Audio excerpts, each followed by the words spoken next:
9 মে 2024 তারিখে আনুমানিক 10:25 ঘটিকায় বাংলাদেশ বিমান বাহিনীর একটি ইয়াক 130 বিমান দুর্ঘটনায় পতিত হয়। বিমানটি বাংলাদেশ বিমান বাহিনীর ঘাঁটি জহুরুল হক চট্টগ্রাম হতে উড্ডয়ন করে। উক্ত বিমানে বৈমানিক হিসেবে ছিলেন উইং কমান্ডার সোহান হাসান খান এবং স্কোয়াড্রন লিডার আসিম জাওয়াদ। উড্ডয়নের পর প্রশিক্ষণের এক পর্যায়ে বিমানের ইঞ্জিনে আগুন ধরে যায়।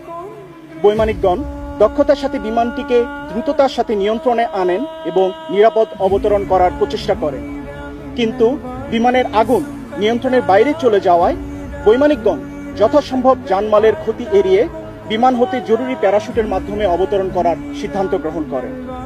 এরই ফলশ্রুতিতে বৈমানিকগণ অত্যন্ত সাহসিকতা এবং দক্ষতার সাথে দুর্ঘটনা কবলিত বিমানটি হতে কর্ণফুলী নদীর উপর জরুরি প্যারাশুটের মাধ্যমে অবতরণ করেন। বিমানটি লোকালয় এবং জনবসতির কোনো ক্ষতি না করে কর্ণফুলী নদীতে বিধ্বস্ত হয়। জরুরি প্যারাশুটের মাধ্যমে অবতরণের পর স্থানীয় নৌকা চালক এবং বাংলাদেশ নৌবাহিনীর সহায়তায় বৈমানিকদ্বয়কে উদ্ধার করে জরুরি চিকিৎসার জন্য বিএনএস পতেঙ্গায় স্থানান্তর করা হয়। উক্ত হাসপাতালে কর্তব্যরত চিকিৎসকদের সর্বাত্মক প্রচেষ্টা সত্ত্বেও আমাদের দেশ মাতৃকার কৃতি সন্তান এবং বৈমানিক স্কোয়াড্রন লিডার মোহাম্মদ আসিম জাওয়াদ শাহাদাত বরণ করেন। এই ঘটনায় গণপ্রজাতন্ত্রী বাংলাদেশ সরকারের মাননীয় প্রধানমন্ত্রী শেখ হাসিনা মরহুমের আত্মার মাগফিরাত কামনা করেন এবং শোক সন্তপ্ত পরিবারের প্রতি গভীর সমবেদনা জানিয়েছেন।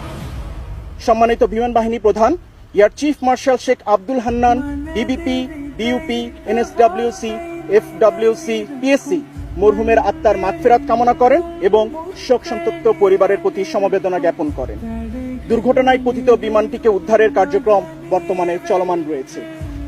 উল্লেখ্য যে ভারপ্রাপ্ত বিমান বাহিনী প্রধান air vice marshal Mohammad Kamrul Islam, DBP, DSP, GUP Dhaka হতে দ্রুত সময়ে দুর্ঘটনাস্থলে পৌঁছান এবং উদ্ধার কার্যক্রমের সংশ্লিষ্ট সকলকে প্রয়োজনীয় দিক নির্দেশনা প্রদান করেন। বিমান বাহিনী ঘাঁটি জহুরুল হকের এয়ার অধিনায়ক air vice marshal AKM Shafiul Azam, OSP, GUP দুর্ঘটনা পরবর্তী সকল কার্যক্রম নিবিড়ভাবে তত্ত্বাবধান করছেন। আরও উল্লেখ্য যে বিমান বাহিনী প্রধানের নির্দেশক্রমে দুর্ঘটনার প্রকৃত কারণ উদ্ঘাটনের জন্য ইতিমধ্যে বিমান বাহিনী কর্তৃক একটি উচ্চ পর্যায়ের তদন্ত